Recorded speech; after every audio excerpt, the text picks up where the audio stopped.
All right, here we go in 3, 2, 1. Welcome back to the Vol Talk podcast. I'm back with Dakota, filling in for Blake again. Blake was supposed to be on the call. We'll see. We might add him in later. But basically, this show is all about playoff scenarios, man.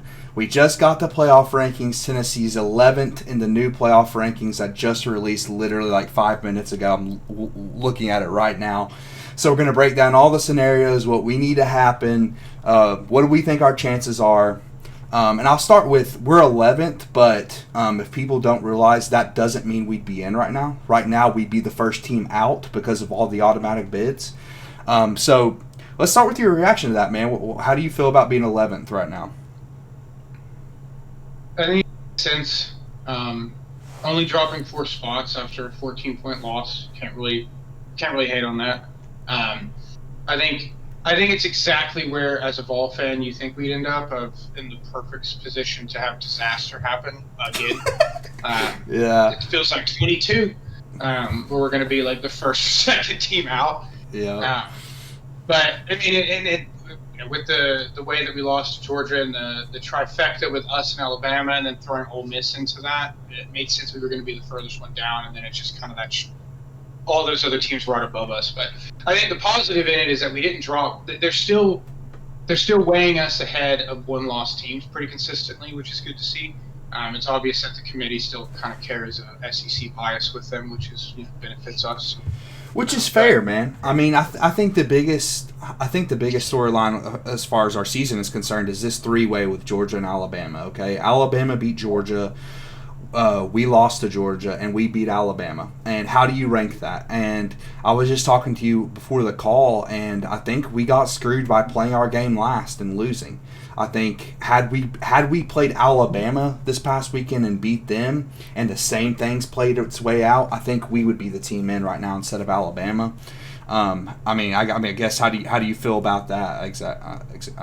No, that's a really good point, because like if you reverse the order almost completely and have it where, Georgia is coming off the loss 2 weeks ago to Alabama, and we beat Alabama this week, and we had lost to Georgia earlier in the year, yes, we would look like the best team.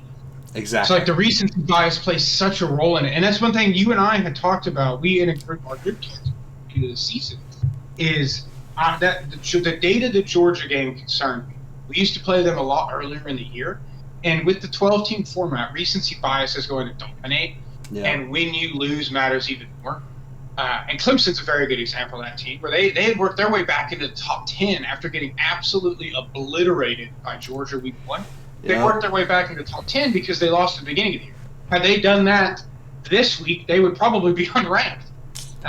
And so the same thing kind of happened to us, where we get the short end of the stick there. We have to play Georgia week 10 at the end of the year, where we have minimal time to recover if we don't win. And obviously, at the end of the day, we wanted to win and should have won the game. But that was a game going into the year we all kind of penciled would probably be a loss, but we could still get it without it. It being when it happened is just unfortunate, especially compared to the fact that Alabama and Georgia played so much earlier. Ole Miss is benefiting from it right now as well, because they played them last week. So the fact that they just beat Georgia, I think, is the sole reason they're ahead of them, because as we see in the other portions of the rankings, SMU is somehow ahead of BYU when BYU beat them earlier in the year.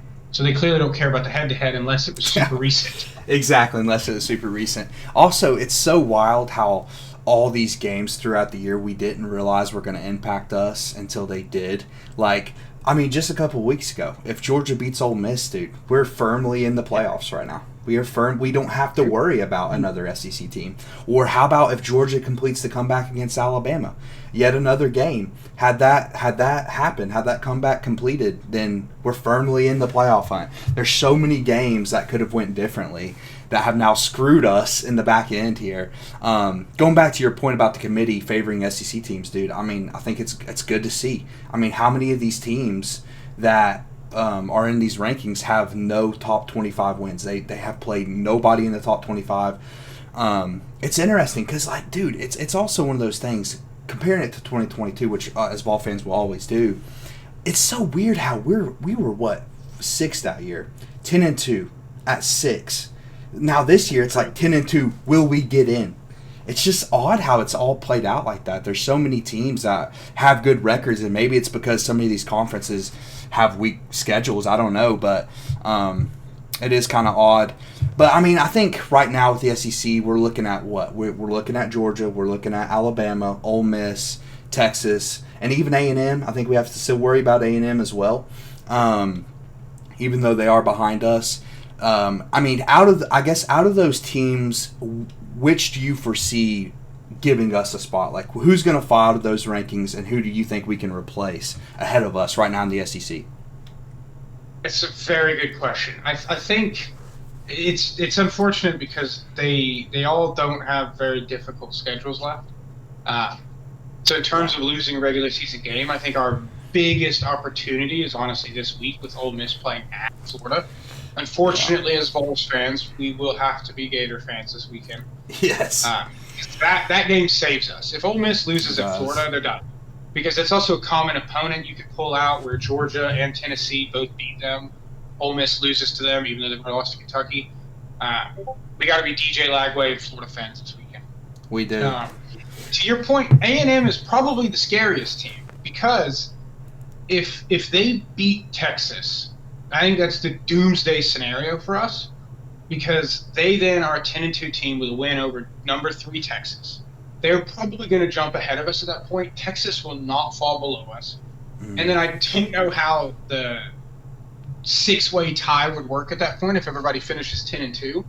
But you would assume, I think it would still go to Texas and Bama potentially, or A&M and Bama. A&M would be one loss in the conference. So it'd be A&M and it would either be A&M and Bama, or I think A&M and Texas would just be play again.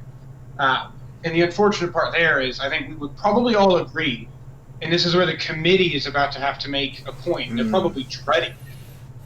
Do you punish teams for losing a conference championship? Because if 10-2 A&M rolls in there, and they, especially if they lose to a team they just beat, and they lose, do you eliminate a 3-loss team because they made it? And Lane Kiffin, funnily enough, had a comment this week about that, where there was murmurings among SEC coaches that they don't want to make the SEC championship. Ooh, that's because interesting. His exact thing was the risk of not making the playoff at all may not be the reward of getting a bye week. And that may happen because, again, I think the same would be true for pretty much, besides the Big 10 and the Big 12 and ACC. I think if the Big 10 or SEC champ or the runner-up had 3 losses, they still. So that's interesting, man, because I think there's a scenario where they don't. And I think Lane Kiffin might be onto something. Specifically because you said if A&M wins out, would they play Texas? I think they would still play Texas. I think they would literally over Alabama? Or Alabama. I know that right now. That's interesting. So I think, and this might be my Alabama bias, because let me get my bias out of the way. I hate Alabama, and I do not want them in the playoff. But I think there's a good chance if Texas wins out, and they would play Alabama if they win out. Although I think Alabama has 2 games where they could lose. It's probably 20% chance they lose those last 2 games. And we'll get into all that later. But specifically with the SEC Championship right now, if Alabama gets blown out by Texas in the SEC Championship, I think they could get left out. Because then the committee has a reason to have us jump Alabama and leave Georgia where they're at. Okay, let's leave Georgia where they're at. And because that was a very close game anyways in Alabama. Sure. And they honestly almost blew it. I think in that scenario, dude, with us having the head-to-head, I think we jump Alabama at that point. I really do. If they get blown out. If they get, and again, it's where, I would not, honestly, I wouldn't want to be a committee member at that point. Because, again, if they're, and I think that we're setting that up to happen, to be honest, where we may immediately make it evident that in the 12-team playoff, there are conference championships already. Besides getting a bye week. That's the crazy thing. You don't want to make it.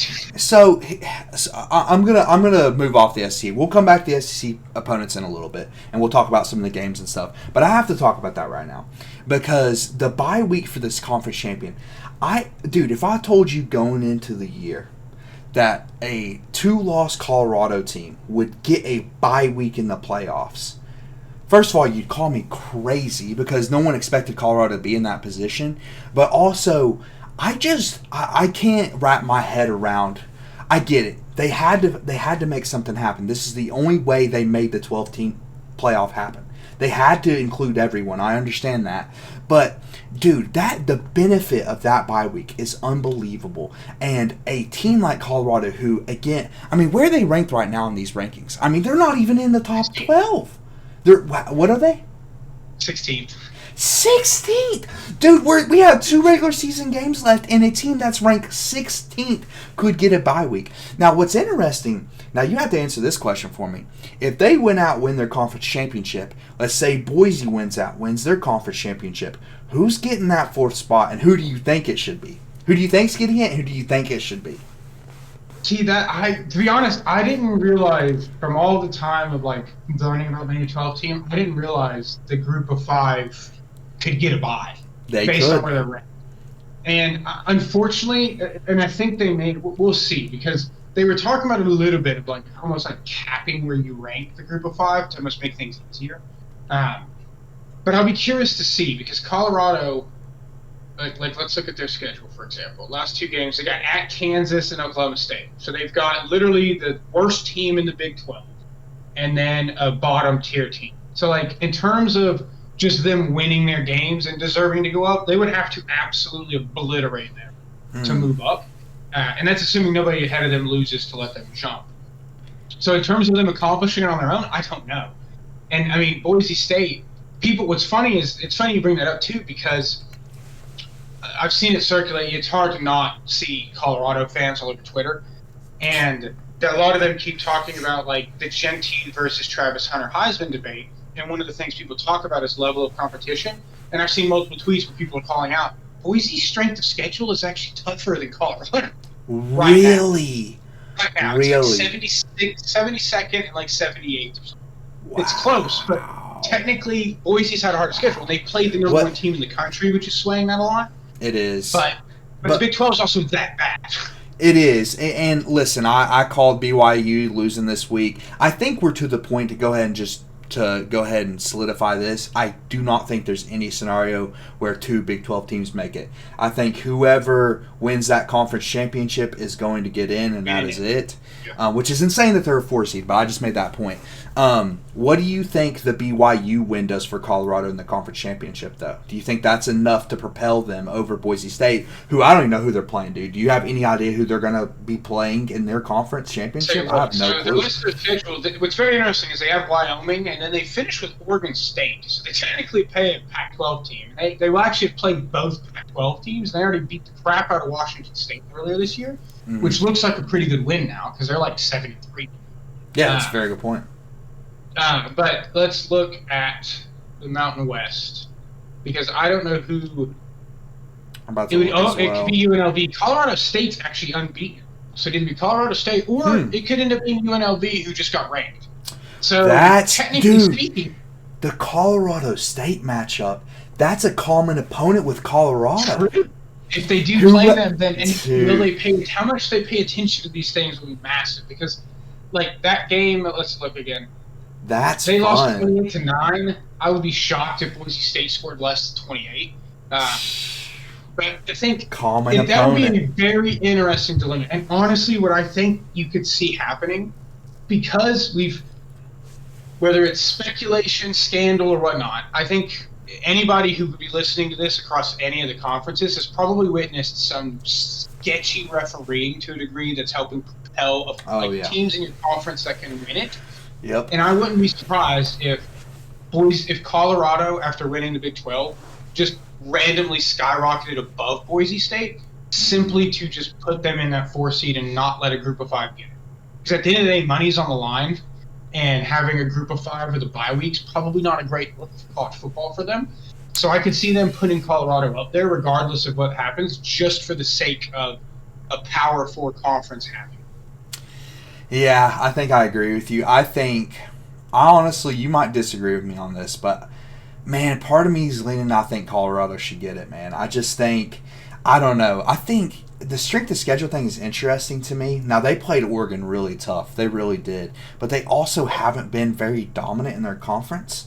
I mean, I've seen multiple games where they're taking it into the fourth quarter. and Genty hasn't been as effective as he was earlier in the year. And I think Colorado, depending on how they play the rest of the year, obviously this is assuming they win out and they win comfortably in these games. I think they would deserve it, and I think they would get it. Just because I think people are going to be thinking about what Cincinnati did when they made it in the playoff a few years ago. They were just completely uncompetitive. And giving Boise State a bye week, dude, that's absurd. I just think that goes back to the point that you have all these SEC teams, including Tennessee, sitting there that are clearly better than Colorado and Boise State, yet we're going to have to play another tough team like Penn State or whoever, Ohio State, who, depending on who wins the Big Ten.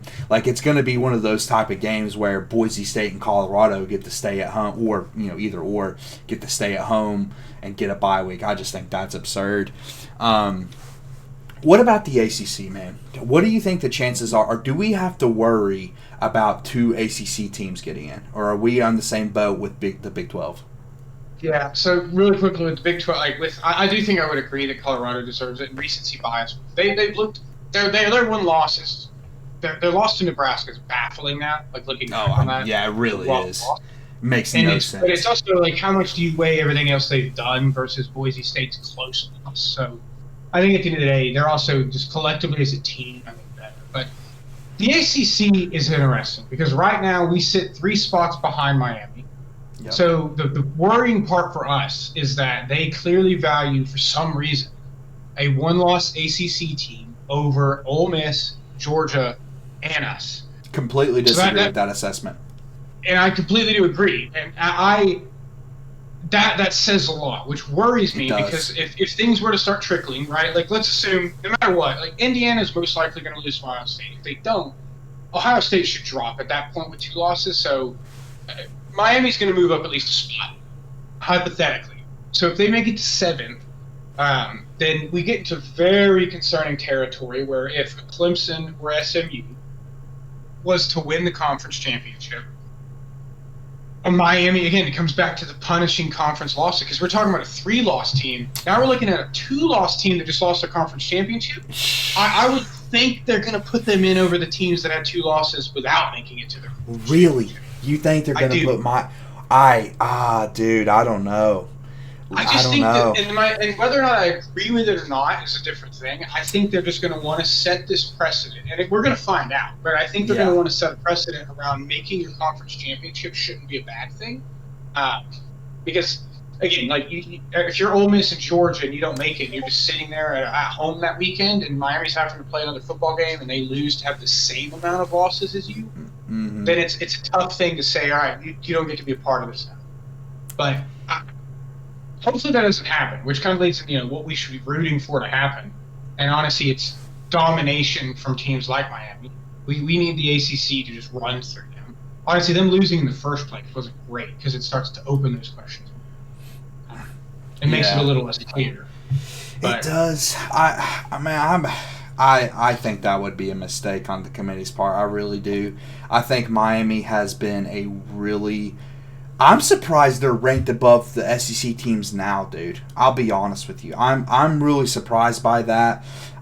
What have they done? I mean, they're coming off the Georgia Tech loss, and how many games did they almost lose this year? You were referring earlier to the conference officials bailing teams out. One of those teams is Miami. The ACC officials have kept Miami alive all season long, dude.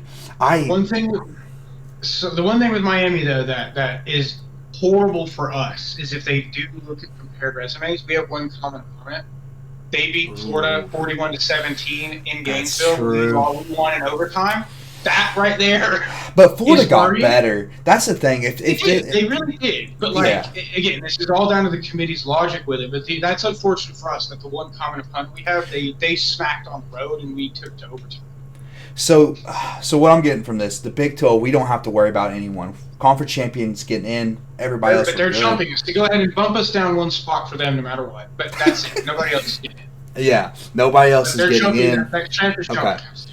The ACC, you think there's a chance for SMU and Miami? You think there's a live possibility for that?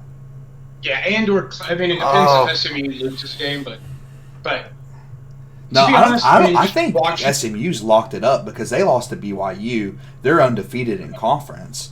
I don't that's know. true. They might have that tiebreaker over Clemson. I'm not sure. Golly, there's so many scenarios, dude. Games left, and Clemson only has one loss. So they may have to lose both of their games to not get it at that point.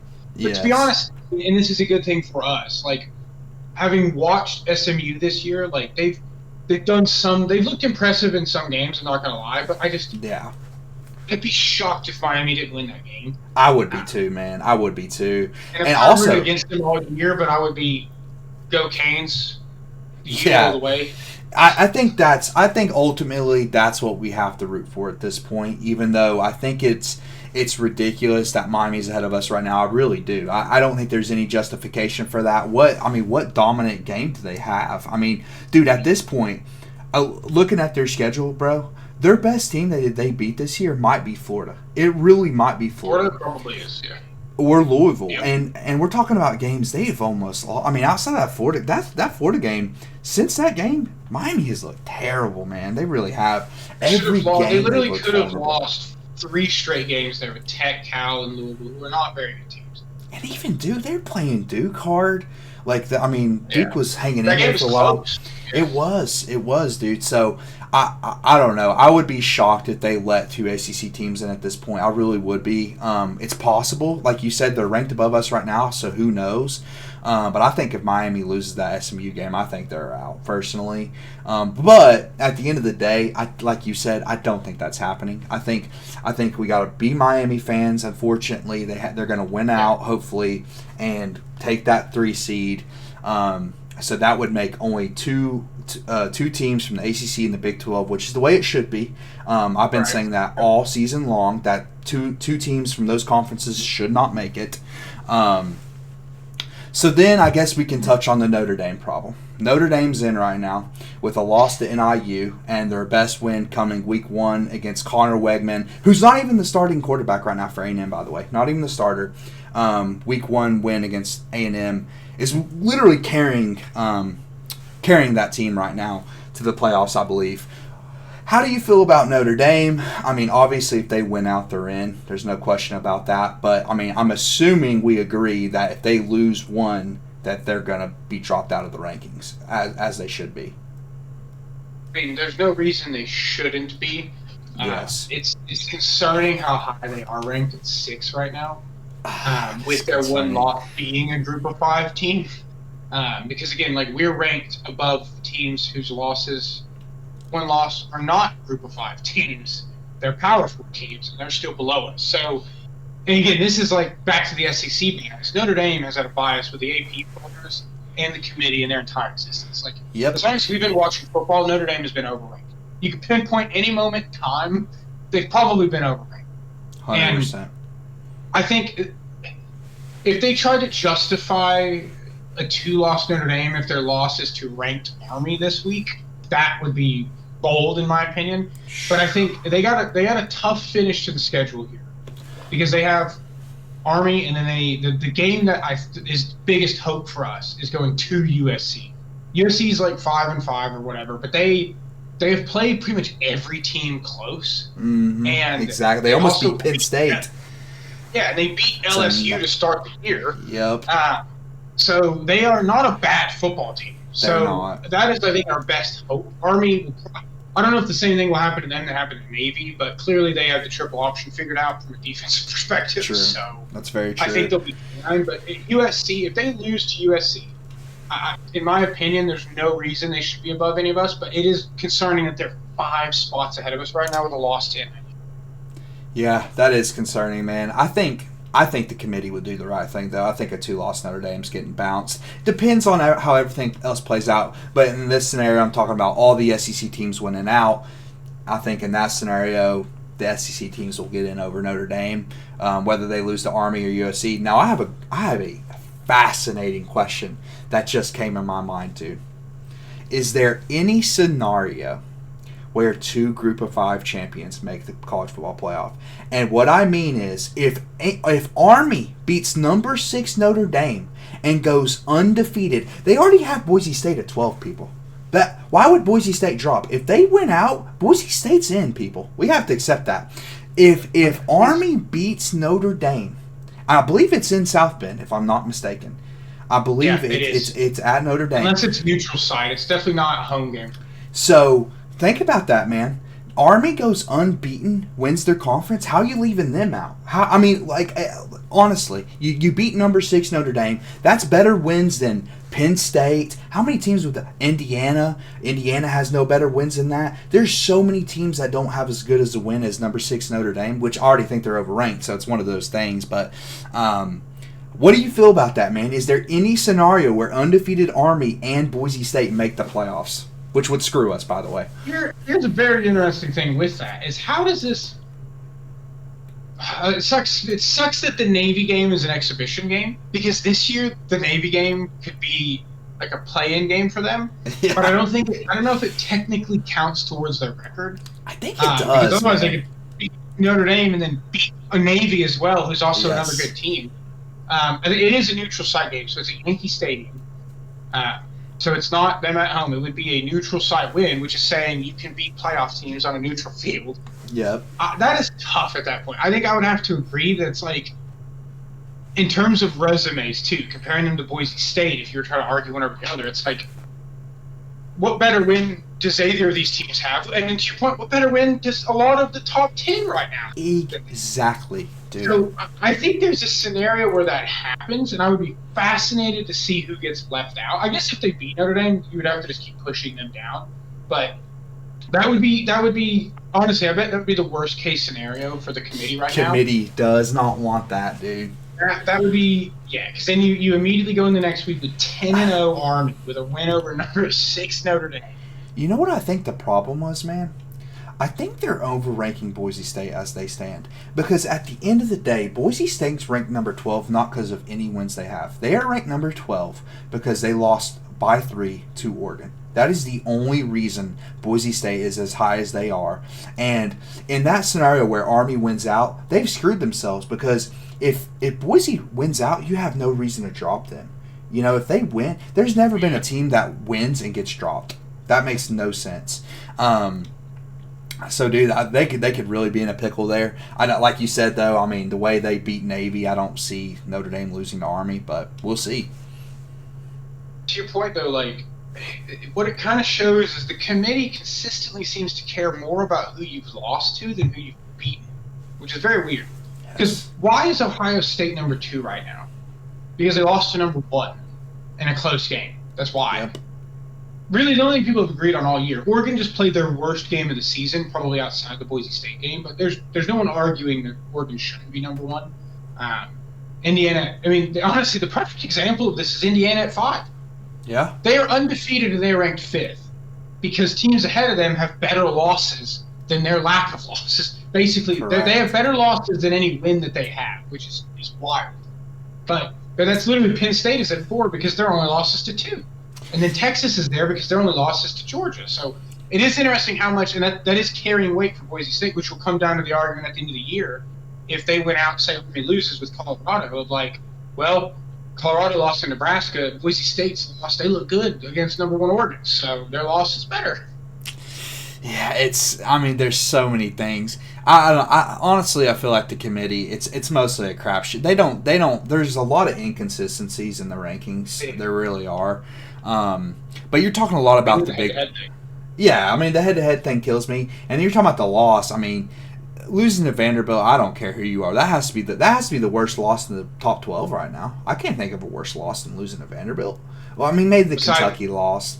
The Kentucky loss at home. Oh, yeah, and IU, of course. I forgot. See, that's why. That kills it. How is Notre Dame at 6, a lot of these teams have bad losses. How is Notre Dame at 6? I don't know, man. There's so many things that, like, I would redo. I mean, let's be honest. I don't know. I don't know how you feel about it, but I think, though, the big 4 SEC teams that are out, like, you know, kind of at the bottom of the rankings right now, the Ole Miss, Georgia, Alabama, and Tennessee, dude, I don't know. Indiana shouldn't be ahead of them. Notre Dame shouldn't be ahead of them. And Miami shouldn't be ahead of them, in my opinion.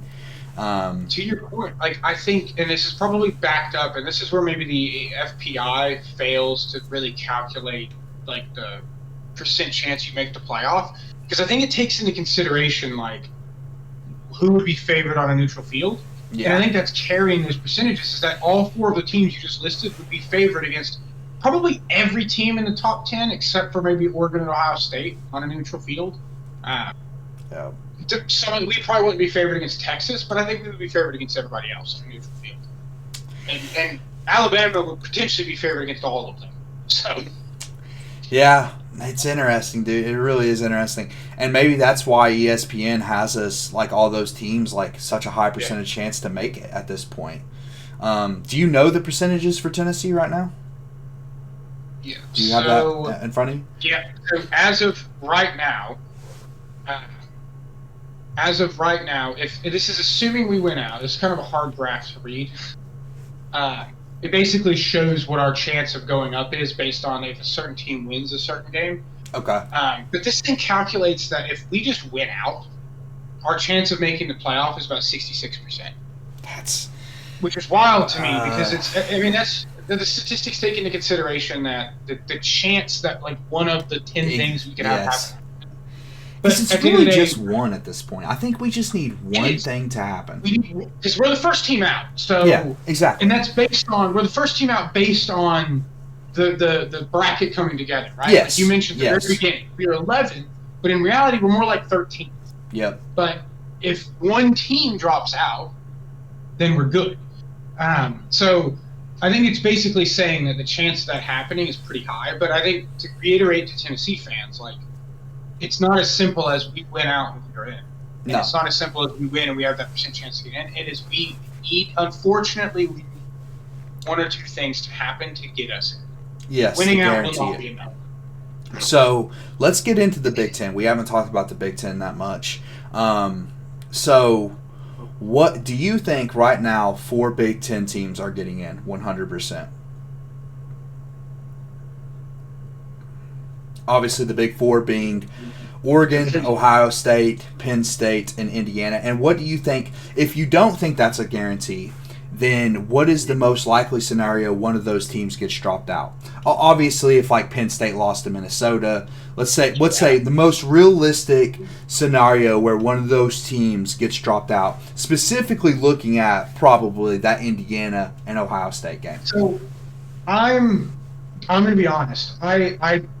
And this is me just banking on what the committee is saying.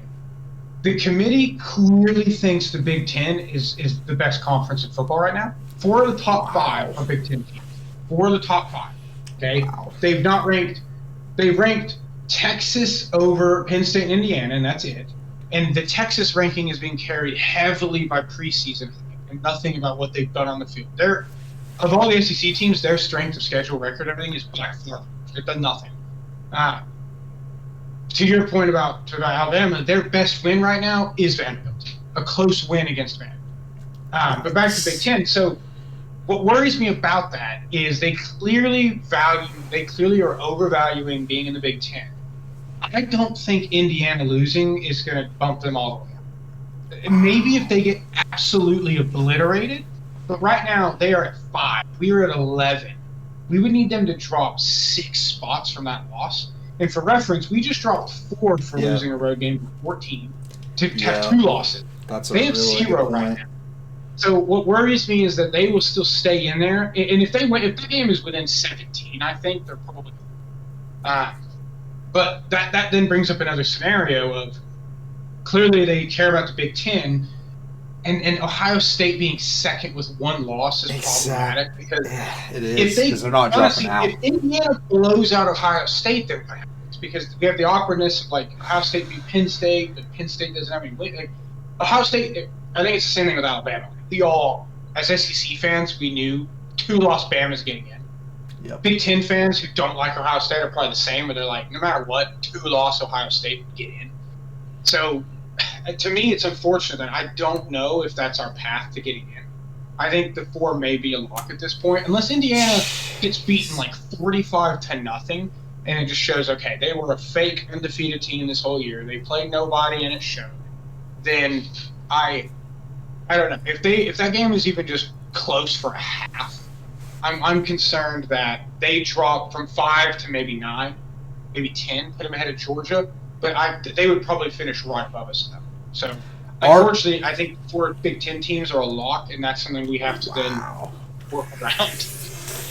wow, I would that have is thought going into the brutal. season, Indiana would be the reason we didn't get a playoff spot. So our only hope is the playoff committee continues their inconsistency, because you make a really good point about us losing to Georgia this week. Georgia was not thought of like Ohio State is right now, and we lost by 14. But if the committee actually pays attention to football, yeah, they know it's not that bad of a loss. So maybe, but we dropped 4 spots, and Indiana's at 5. What's the chances of them dropping 7 spots to get out of the rankings? It's probably pretty slim. And I'll be honest too, just my personal prediction about that game, I think it's going to be close, dude. I think Indiana is probably a better team than we're giving them credit for.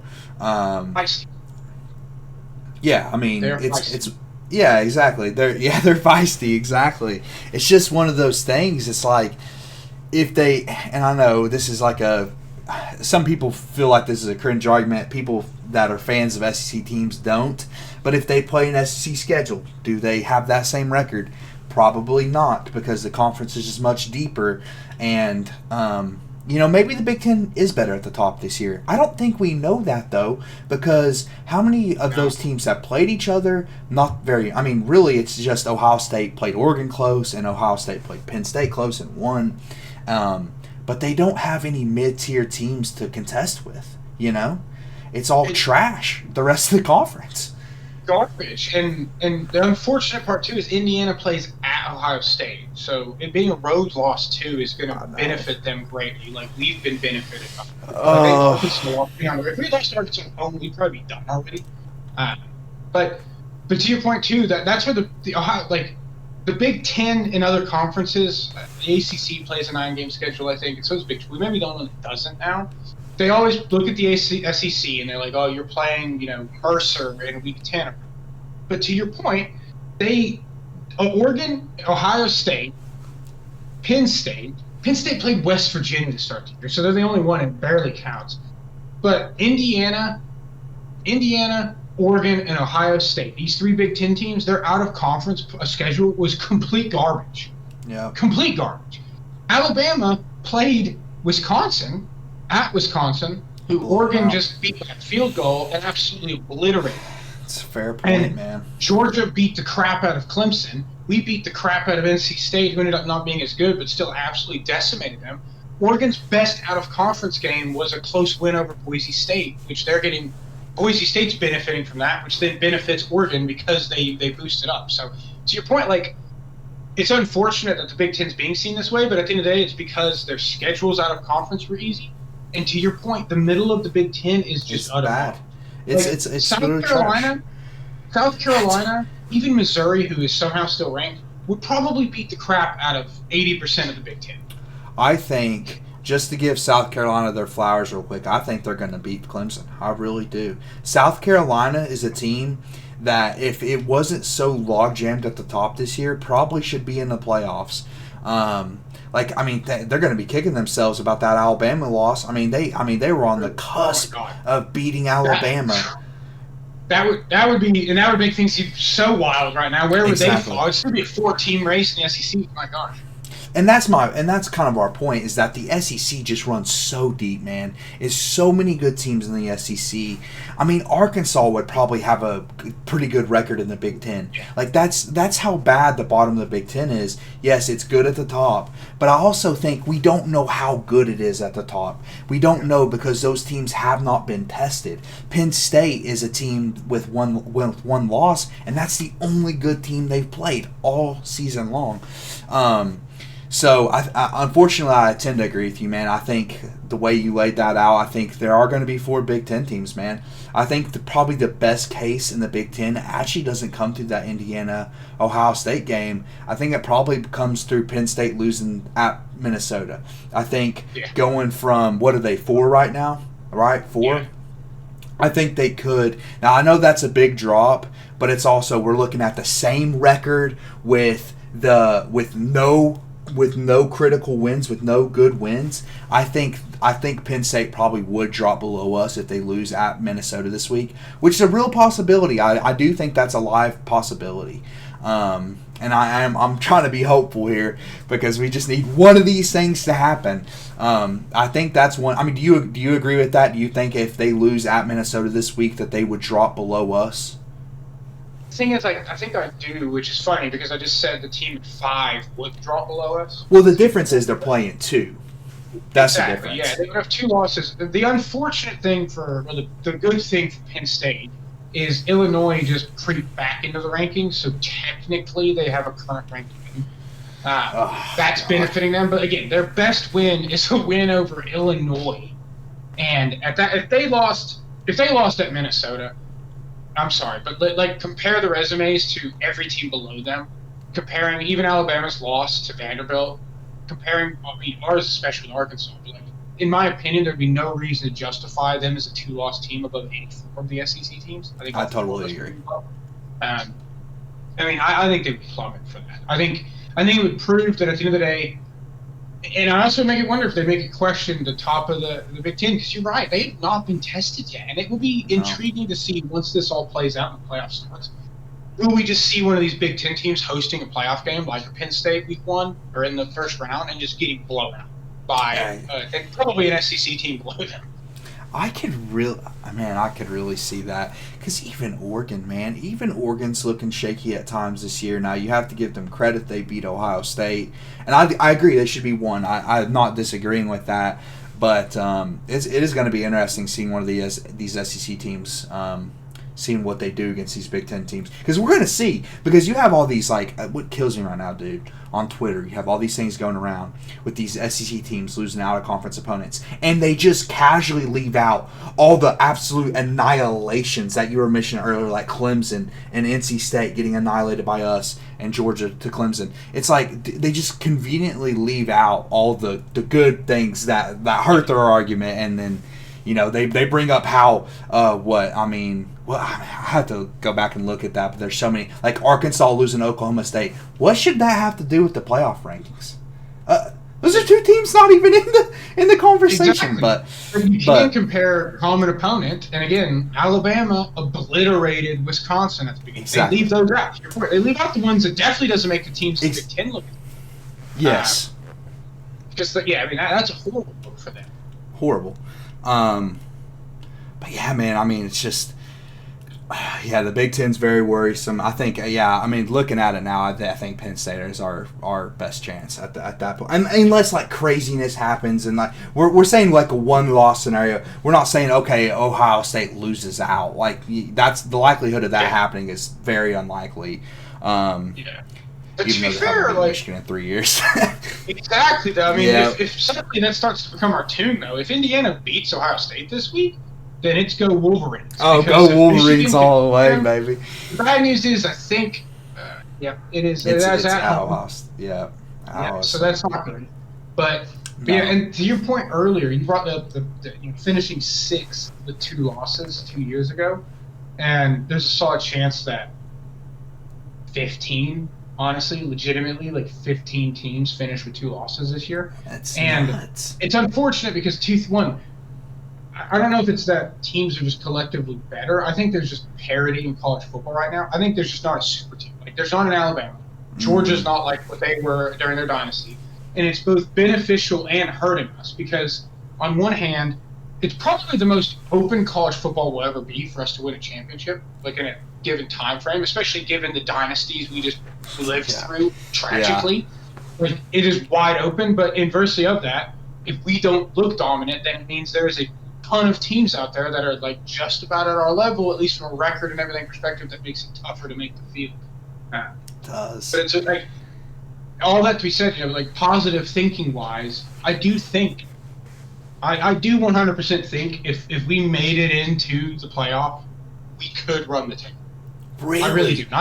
And I'm a very pessimistic You fan, are. typically. You are. Yes. But just looking at college football and looking at these teams, and especially outside of the SEC, I just on a neutral field where we can have our fans travel and make an impact on the game to some degree, and the way that some of these offenses play and the way our defense plays, I think we could go on a run if we made it. I really do. Okay. Even if we didn't get a home game week 1, I think it would depend on where we go. Our luck, we would travel to like Happy Valley. Oh, I know. A 7 p.m. whiteout, and then. Oh, it's going to be a whiteout. Yeah, exactly. Yeah, it's going to be. But like genuinely, depending on what ends up happening, I think we could actually go on a run, and I think it's because college football is just wide open. I really do. I think it may be interesting because I think at the end of the day, there's a solid chance Georgia or Alabama just wins the national championship again, but it is pretty wide open. Like I don't the parity in college football is really high. Yeah, I agree, dude. I think the parity is high. It's odd though that it doesn't seem like there's ever been this many teams at the top because like a 12-team playoff, we're coming into the year, man, on the season review the season preview, and we're saying a 10-2 SEC team is a lock. I mean, it's a lock. I thought Missouri was going to make the playoffs going 10-2. Now that didn't happen because Missouri turns out they just are terrible, but that's just not even going to come close to the case now. I mean, It's just not going to happen. So I don't know what happened this year to make that all happen, dude. Like you said, it's the parity. Maybe it's less tough out of conference games. Who knows? Maybe it's getting rid of the divisions plays a role in that. A role for sure. Yeah, exactly. Because like teams like Alabama don't have to play Ole Miss, A&M. Like they don't all have to play all those West opponents that are all tough in the SEC. So let's kind of go back to the SEC teams. Out of those SEC teams, what game do you have circled? I know you mentioned the Ole Miss game earlier, Ole Miss at Florida. Is there any other games you think there are a possibility that would help Tennessee, like Alabama losing or Georgia losing or anything like that? I think I'm going to do it in reverse order. So I'm going to start with the ones I think are least likely. Georgia's schedule is not it's they're at UMass. Georgia Tech did just play spoiler. They're not inept. And honestly, if people haven't paid attention to that game a ton over the last few years because Georgia's been undefeated every time. It's been close. Closer than you would think. It's been close. Consistent. So I think it's possible. It's possible. I think SEC pulled their strings on this one a bit because they made it a 7:30 night game. Give me a Friday night. Dude, That's a Friday night. That's 100%. Because think about this, dude. I have to touch on that point because you just brought that up. Who has the SEC rights still? ESPN. So what does ESPN want? Of course, they want more SEC teams in the playoffs. They want more exposure to the SEC, the conference that they essentially own as far as their rights are concerned. And, dude, how often has that game been 7:30? Give me a break, dude. I can't remember a Georgia Tech game that wasn't a noon kickoff. Ever. Because I was literally just about to say it's going to help us because it's probably going to be at noon and the crowd's not going to be a factor. But apparently it's going to be at 7:30. It's a 7:30 game Friday night. It's next Friday after Thanksgiving too. So that's a fun game for a college football fan. That's fun. I know. For Tennessee, it's it sucks. Chaos, but again, like just wild. So in my opinion, unless Kirby has another rough week, Georgia's been weird this year. They've lost games and they've blown out by Ole Miss. So, like, you never know. Georgia Tech is going to – actually, let's look. What is Georgia Tech's grade?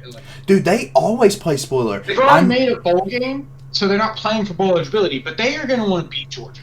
They play so tough against hard teams. Now, I know Florida State sucks, but going into the year, I remember the first college football game of the year I watched was Georgia Tech, Florida State.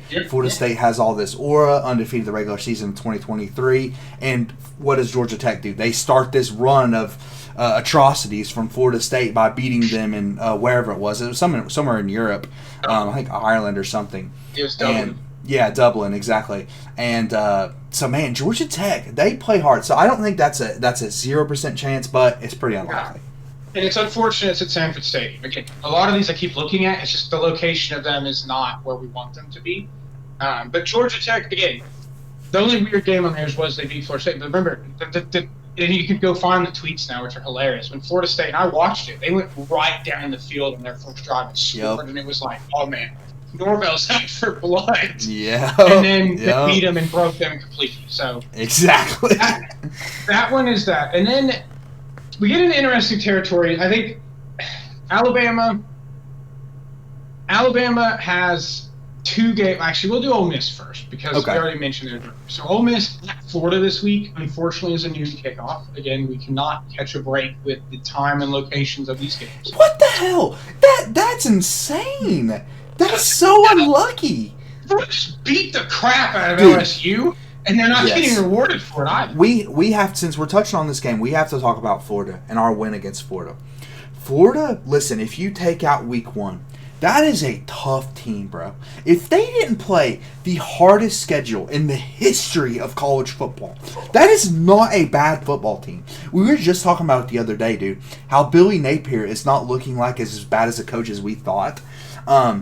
Let's not forget, dude, that what do they call it? The world's largest cocktail party, Georgia and Florida.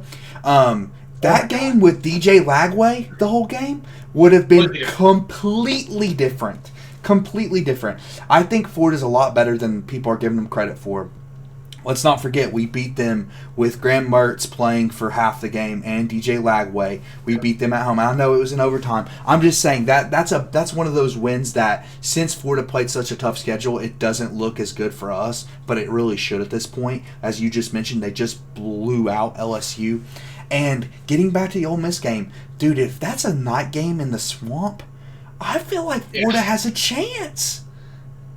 Instead, they get a noon kickoff. The thing that would be very interesting about that game is that Florida, like you mentioned that we talked about, Florida's been so much better this year than probably everybody thought. We thought they'd be 3. Yeah. And now they're sitting 5-5. Yep. So they have a bowl berth on the line. The problem is they could be looking ahead to their rival Florida State thinking, we should beat the crap out of them, and that's a free win to get into a bowl game. But I don't know. Napier has them playing. They just obliterated LSU at home. I think that's a chance.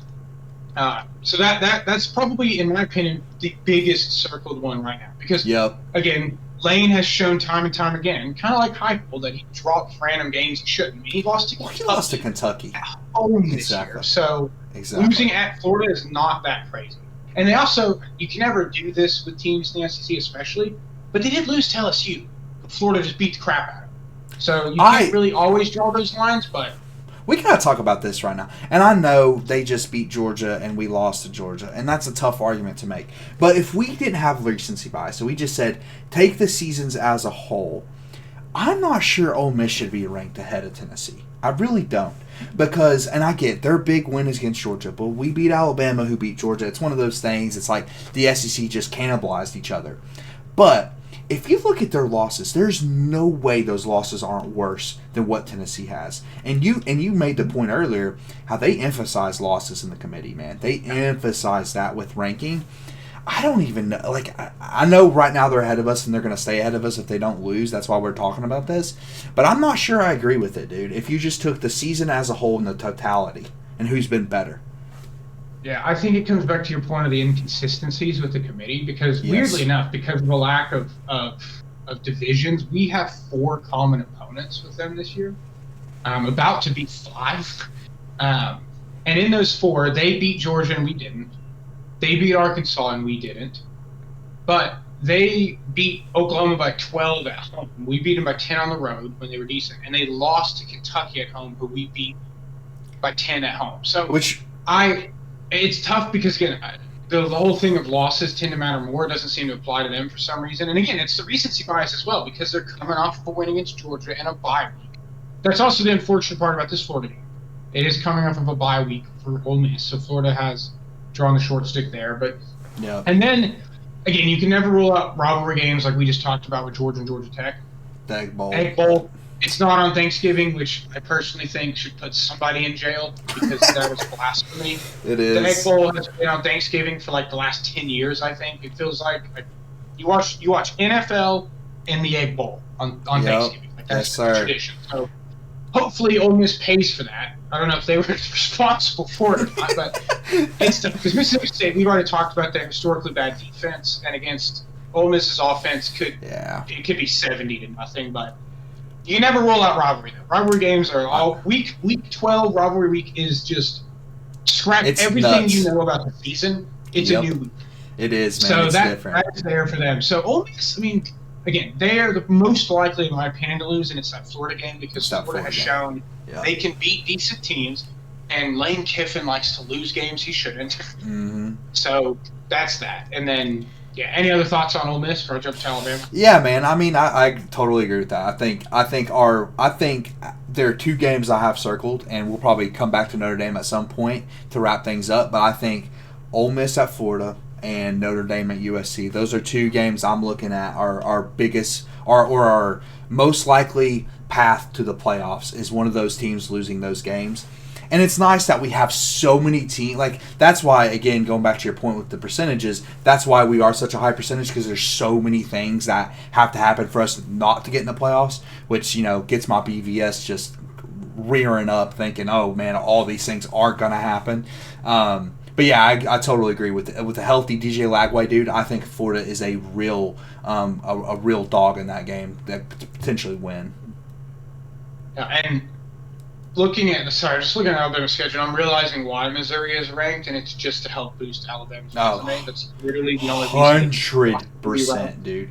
Right now, 100%. There's no other reason. But their schedule right now, again, seeing what this Alabama team has done, the middle of their schedule is just bizarre. Right. Maybe something was going on in the locker room. Maybe they had their own Danny O'Brien situation going on. But they lose at Vanderbilt. They should have lost to South Carolina at home. And then they lose at Tennessee. And then they obliterate Missouri, obliterate LSU, and now they beat Mercer. So, but now going into this week, we have another interesting, probably the second most likely of the SEC games, in my opinion, to happen. And it is Alabama at Oklahoma, 7:30 on Saturday. Night game in Norman. We've been there. It was a tough environment. That was tough. Hopefully their fans show up for it, because their season, they got bowl berth on the line. So hopefully they show up for them. That is a tough game. And again, we've already seen Alabama lose 2 road games so far this year, at Vanderbilt and at Tennessee. So exactly, they look great in that LSU game, but at Oklahoma is very interesting for sure. And then, of course, rivalry week. Yep. Auburn, unfortunately, they get it at home. Yeah. But 3:30. I mean, we've seen it consistently. I mean, last year Alabama, it took a miracle for them to beat Auburn when they were completely different. Auburn was worse last year than they are now. And Hugh Freeze has a thing for beating Alabama. That's the reason he has this job right now. It's the reason he's still in the SEC, is because he beat Nick Saban twice. And he I don't know, man. I think the Iron Bowl is definitely a real possibility. I think at Norman's a real possibility. I still question Alabama as a football team, dude. I think people think they've gotten right, but what I think people don't understand is that Missouri and LSU are 2 of the worst teams in the SEC. LSU is not a good football team. They are riding on. It's like Kentucky beating Ole Miss, dude. You wouldn't say Kentucky's a good team because they beat Ole Miss, because you have all this other evidence that tells you that they're not a good football team. You have all this evidence right now telling you LSU is not a good team. It's not a good team. So I don't think that win should hold much weight, in my opinion. And Missouri, we know Missouri's not been. We know Missouri is what they are. They're not a good team either. And if I'm not mistaken, they had their backup in that game, so the backup QB. So I think either one of those games Alabama could drop. I think at Norman or the Iron Bowl. Of course, if I'm betting on, I'm going to say they're going to win those games because they're inferior opponents. But you never know, especially on the road in Norman. I think you never know. So no, yeah, and the interesting thing with the Auburn one specifically is they kind of have the chance to play spoiler for us twice, because their schedule is rough to finish, but they get A&M this week. They have a rough finish, but they have A&M this week and then at Alabama. But the problem there is that they're always going to play Alabama tough. I think they were already eliminated from bowl eligibility last year. There's no way they weren't. And they still made that game really close. But obviously, if they did pull off the upset against A&M this week, then they would be going into the Iron Bowl 5-6 with everything on the line. Yeah, they want to win that game so bad. Yeah. I don't know if you saw the Mike Elko. I did. Where he immediately slips up. So they ask if he's, how do you keep your team focused on this week with Texas, that rivalry looming? And he goes on a little spiel to then at the end say, we're solely focused on Texas. I mean, Auburn.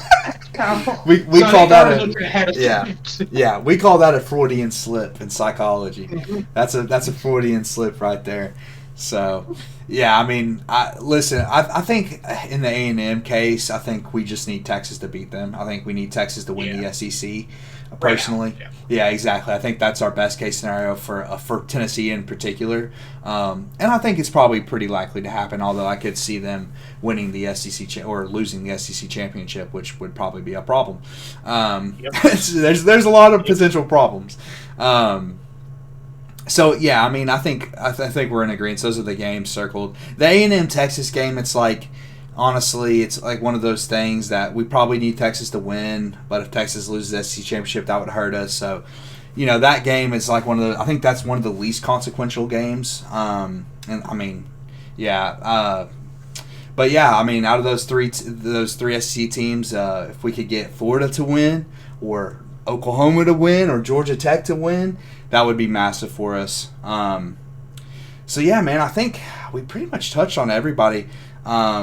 Again, Notre Dame at USC or Army this week. Those are games we need to be rooting for the opposing team.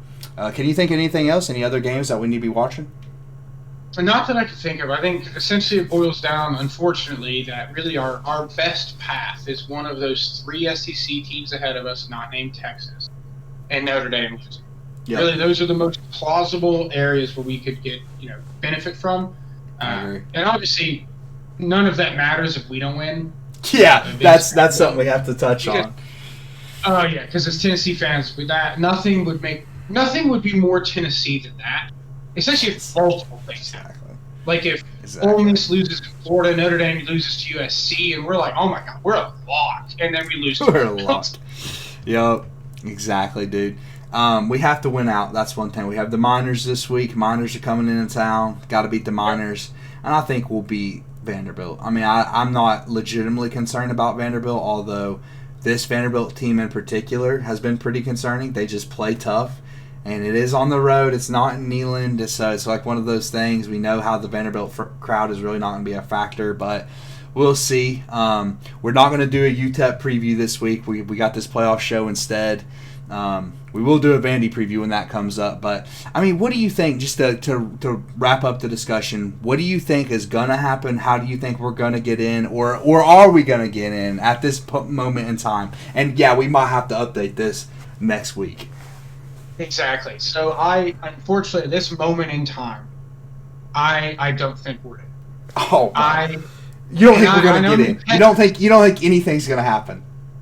I don't. Or more specifically, I think something could happen, but it's not quite enough. I think Indiana could lose by 3 scores to Ohio State and it not matter, like we talked about earlier. Because I think there are some Tennessee fans who just think for some reason, like Indiana loses, it's guaranteed they're below us. And I just don't think that's going to be the case, especially, again, how much they're valuing the Big Ten for some unknown reason right now, which is hilarious because it's literally the top four of the top 5 are the Big Ten, and then you have to go all the way down to newly ranked Illinois at 25 to find the next Big Ten team that's even relevant. So I think, unfortunately right now, I don't think any of those teams slip up. I think Colorado wins Big 12. They jump us, and I think Boise State, as of right now, that's just how I feel. I think we're sitting at 13. We're headed to the Citrus Bowl. This is the most BVS take I've ever heard. It's so BVS. Give me yours then. I think we finished 13th. We're essentially right where we're at now. Just the team looking. My God, I have been on this since we've lost to Georgia. I think Notre Dame will lose at USC, and I think Notre Dame will not make it. I think Notre Dame has looked vulnerable all year. I don't think they're a very good team. And to your point earlier, USC plays – I think USC is the type of team that play to their competition. Look at the Penn State game, man. They were so close to winning that game. I think they always play hard, and I think they have enough talent to beat Notre Dame. I don't think there's like a vast talent disparity between those two teams whatsoever. And if I had to put second, I don't know, man. I think Ole Miss or Alabama is going to drop one of their games. I just have a feeling one of those teams are going to drop one of their games. I'm being hopeful. I'm not going to lie. I'm being hopeful. Do you think, just real quick, do you think there's any scenario where we get a home playoff game? Or is there just zero chance of that? We would need full chaos. we would need complete and utter chaos. I would say I don't think it's impossible, but we would need two. I think like four things would need to happen. Okay. Ole Miss, Georgia. 2 out of 3 of Ole Miss, Alabama, and Georgia lose another game. Yep. Notre Dame loses, and then Indiana gets absolutely shellacked by Ohio State. Or Penn State and then loses. or Penn State loses, and then in terms of realistic, all these scenarios, or Penn State loses, and we just absolutely obliterate Vanderbilt. Like we make Texas and Alabama's Vanderbilt games look really, really bad too, and it propels us up. I think that's we need utter chaos to play out. Oh, you just made me think. Is there so? Let me Vanderbilt with Alabama. Yes, the Vanderbilt and Alabama thing because one last scenario, and this is really long. We appreciate anyone who's still watching. We love talking about this stuff, so that's why we're still here. The one thing that I think in this scenario we would get in over Alabama if we blow out Vanderbilt. Okay, now we have a common opponent and we beat them, and they make the SEC championship game and lose. How do you put Alabama over Tennessee at that point? Genuinely, how would you justify that? And I know you think the committee doesn't want to set the precedence of letting conference champions not get in or conference championship runner-ups not get in. But what do you think in that scenario? Do you think in that scenario do we get in over Alabama? The tough part here is if it's any team but Alabama in that scenario, because the Alabama bias is another thing that exists without a doubt. But exactly. personally, I would think there would be riots in Knoxville if that happened, because adding the commonality of our opponents there, and the fact that we obliterated the team that beat them, and we beat them head to head, and we lost to Georgia on the road. 1,000,000% need to go above them, because not only Georgia lost to them, but they would have beaten Texas. So they would have beaten the team that beat them. I think Georgia would be ahead of them. Ole Miss sadly would, but if they did, then at the end of the day, what it would say, just definitively to the college football is to the world, is that it does not matter what happens in the conference championship. Oh yeah, that too. But the thing is, dude, I think they're going to leave SMU out. That's the thing. If they put teams like SMU like the Big Ten and SEC, not the rougher with the SEC, because the SEC has been the standard. Like people have always seen the SEC championship as pre-playoff game anyway. It's like a semi-final above them. So I think it's more about that aspect of it than it is just conference championships. But because again, the other thing in this, we've already seen it happen. Refs are controlling things because of where the money is at and where getting in gives you money. The SEC championship game is a moneymaker for the SEC. And if the committee came out and immediately showed that it didn't matter, we're getting into non-football related things, but if they came out and were basically this doesn't matter, then the whole what Lane Kiffin talked about, everybody's just going to be like, well, screw it. We're going to be playing for, again, like we've talked about before, 5th is the best seed to finish anyway. But there's so much we don't know about this. These conversations next year are going to be completely different after we've seen the committee handle it once. But I think outside of just the football being played, I think other factors could impact that and what decision they make in terms of conference runner-ups with multiple losses. I think you made a brilliant point, man, because, again, we're dealing with ESPN. ESPN owns the rights to the playoffs, and they're literally in business with the SEC. They are in business with the SEC. Yep. The SEC championship will be on ABC. Some ESPN network will be hosting that game. I believe it will be ABC. And, dude, I mean, devaluing the conference championship like that. Now, I think if they get blown out, that's a whole nother story. But if it's a close game and I think you convinced me, man. I don't know if they will, although I think that would be wrong, especially if there's no if it's one of those things where Notre Dame loses or Penn State loses, something like that, and they both can get in, then it won't matter. Like one of those things, it won't matter. But if it comes down between 3-loss Alabama and 2-loss Tennessee, and Alabama gets in, trust me, the people in Knoxville will not have it. Will not have it. There will be mattresses burning again in the streets of Knoxville, because that would be That would be asinine in my opinion. It would be. I think it would be a mistake. I think at the end of the day, this is an odd season, and it's one of those things where I don't think it devalues the conference championship. It just says, hey, it's one of those years where the SEC cannibalized each other. So I think that would be a mistake, but I think you're right. I think they would probably do it, which really pisses me off. I hope to God that doesn't happen. Pretty pissed off for something. Exactly, like I'm already pretty pissed off about it. It would make the Greg Schiano stuff look like a cakewalk because I think Tennessee fans would be marching to the committee headquarters, and I don't blame them. To be honest, though, Alabama losing that in a close game, that's just another quality loss for Alabama. That's quality loss, dude. Boosts the resume. That's a quality loss, just like Vanderbilt, the 6-6 Vanderbilt. Quality loss. It negates that. Did you know that one? Did you know Vandy's bowl eligible? That's a bowl eligible team they lost to, bro. Win. Yeah. They're gonna help us out because I think we've only beaten one bowl eligible team, and it is Alabama, so we need that. Yeah. The thing, yeah, it just kills me. The Bama bias is well documented. I mean, Blake and I talked about it in the Georgia review. All these things are well documented in the media. It's one of those things that's just like we're not even biased with it. It's like, especially there's an SEC bias that we admit happens, but even outside of that, I feel like other conference teams, fans, and stuff see that Alabama specifically has just always. Them and Ohio State. It's like them, Ohio State, and Notre Dame have just always had a very specific way of being treated.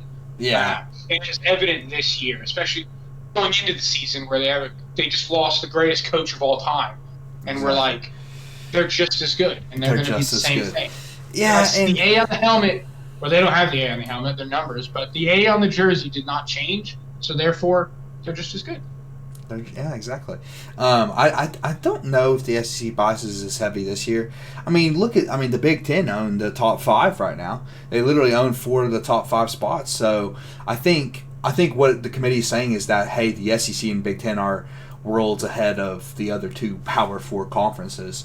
And that gets into, and I'm not going to go on a big rant, but I'll just say this. I think the current format is bad. I do. I think at the end of the day, if a conference champion, if we're not positive that a conference champion of a Power 4 conference is good enough to be ranked in the top 12, that conference should not be represented in the playoff. Simple as that. They shouldn't be represented. So I'll just leave it at that, man. So you think we're not getting in? That's your conclusion. We ain't getting in. Yeah, my conclusion as of today, at this moment, Wow. I say we're not getting in. Okay. What do you think? You speak in at 11? I do. I think my prediction is we're going to get in somehow, man. We're going to get in at 11. Again, I think my solid prediction is Notre Dame loses to USC. That puts us in, and that solidifies our spot at 11. And I think I'm just going to say it, man. I don't think the 6th seed wants to see Tennessee coming in at number 11. Especially if it's Indiana, dude. Imagine us rolling into Indiana. I'm just letting you know right now. I'm picking Tennessee. And in that scenario, we had to play that out real quick. In that scenario, if we're 11, Indiana's 6. Okay, let's say they play Ohio State close and they drop to 6. However it works out. Let's just say it does. 11 and 6, we beat Indiana, dude. Then we're going into what? Miami? We're playing Miami probably because the 3 seed will play the winner of the 11 and 6 seed, right? So yeah, so we would probably or would that be the 2 seed? God, now I can't. Yeah, it would be the 2 seed, wouldn't it? Damn. Yeah. It would be the 2 seed. Damn. I don't want that to happen. I don't want to play the 2 seed. So we would probably be playing Texas. Yeah. Yeah, I don't really want to do that. I take that back. Again, that's where the 5 seed is. 5 seed. You get the group of 5 or the defunct garbage Big 12 team.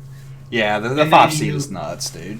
And then you get to play the worst. Because if that scenario plays out too, like where Boise State gets the 4, then in 5 you get to get a home game against Colorado, where you're going to feel really good. And then in the second round, you're going to get Boise State at a neutral site.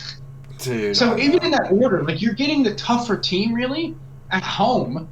And then you get to go play a group of 5. Like, whoever the 5 seed at that point, just pencil them into the semifinal because they'll beat them. Literally. 100%. We've talked about that many times. That 5 seed is just nuts. I'm trying to confirm this real quick. Yeah, Yeah, I mean that's pretty much it. It's looking grim, dude. I'm not gonna lie, it's looking grim. ESPN thinks we're in.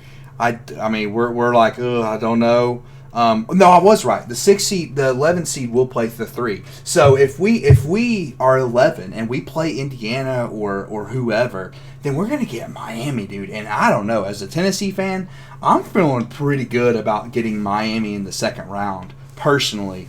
So that 11 seed might not be so bad, dude. If we can squeak in there. Back to the stats. I just overlooked this earlier, but really quickly, No, you're good. to give hope, because I've been pessimistic. Crunching the numbers and whatnot, I mentioned the 66% chance if we win out and like basically nothing happens. But one really interesting statistic for this week specifically is the percent chance that we get help in week 13 is about 70. So Wow. the FPI thinks that of all those games we've listed, and it's weird how the Indiana Ohio State game, it may be predicting that it does help us more than it actually ends up helping. But it's basically saying with the games we've listed, Notre Dame, Army, Penn State, Minnesota, Ole Miss, Florida, Alabama, Oklahoma, that's a lot. Texas, Indiana, Ohio State, that there's roughly a 70% chance that one of those games goes our way. At least one of them. So basically, like that's pretty good. The It chance is. it drops a bit in the next week, week 14. Really, this is the week with the most hope, which is just interesting because you can't really quantify rivalry week, like the difference it has on the game. But it only gives us like a 52% chance to get help in week 14, but a 70% chance this week. And there's more games too which help, but I think it's just those matchups. Dame, man. I think those teams being on the road is what plays in that a lot, specifically Florida. Because again, it's probably calculating the fact that an Alabama and Ole Miss loss weighs way more than Indiana losing or Notre Dame. Yeah, exactly. So, but yeah, so that's the hope there is that there's basically they think there's a 70% chance something will happen in our favor this week. Yeah, I think that's fair, man. I think there's a lot of potential that something good does happen. So yeah, let's hope it does, dude. Let's hope we can squeak in and find our way in the playoff. Man, I had something else to say, but I've completely forgotten. That's all right. So I mean, yeah. What? Beat the Miners. Beat the Miners, exactly. We have to win out. None of this matters unless we win out. We have to win out. And yeah, we have to have stuff happen. That's unfortunate. The unfortunate thing about losing to Georgia. Oh yeah, I remember what I was going to say. I think, honestly, dude, looking at the rankings today, just to kind of put a wrap on the whole discussion, I think I'm happy with where we were ranked today. I think I was worried that we were going to drop below those SEC teams. It's unfortunate that we played the hardest game last, so we get to be fourth out of those SEC teams. But I think at the end of the day, we are right there. Like, we just need one thing. And as Dakota just mentioned, 70% chance in week 13 something happens, 52% chance in week 14. You put those together, that's probably where you get the such high percentage to get in at that point. Yeah, man. Any other last things you want to mention, or? To your point, I think the key. I think you're right. Like where we landed, it would have been cool to be closer to 10 if they'd bumped, but 11's not bad. But I think the one thing to take away that we've touched on is ACC and Big 12 teams outside of the conference champions are non-factor right now, and the rankings prove that. For Alabama's ahead of Miami with 2 losses, but Georgia, Ole Miss, and us are all ahead of SMU and BYU with 1 loss, and that tells us the committee says these conferences are not as good. Yep. And these teams with 2 losses are going to be valued over them. So there's nothing, in my opinion, there's nothing they can do to get ahead of us besides winning the conference championship. So I think that's the key thing to take away is that we will get jumped by a group of 5 in the Big 12 champ. But outside of that, our 2 losses are the committee's spoken. 2 losses in the SEC is better than a 1-loss team. Yep, as I say, it just means more, baby. So yeah, well, I mean. It's kind of like right now, I would say it's around 50. If I had to say it's 50. It's 50. It's 50. It's somewhere around 50. But anyways, yeah, man. So we're feeling okay. Dakota's saying no, I'm saying yes. We'll see. We'll do an update probably next week. So we'll have to keep an eye on those games this weekend. But anyways, we appreciate y'all watching. Please like the video, subscribe to the channel. We'll be back with the. I guess we'll do a minor review. We'll see how we do against the old miners coming into town, the UTEP miners. And I'll probably be back with Blake for that one. And I guess we'll catch y'all on the next one. GBO.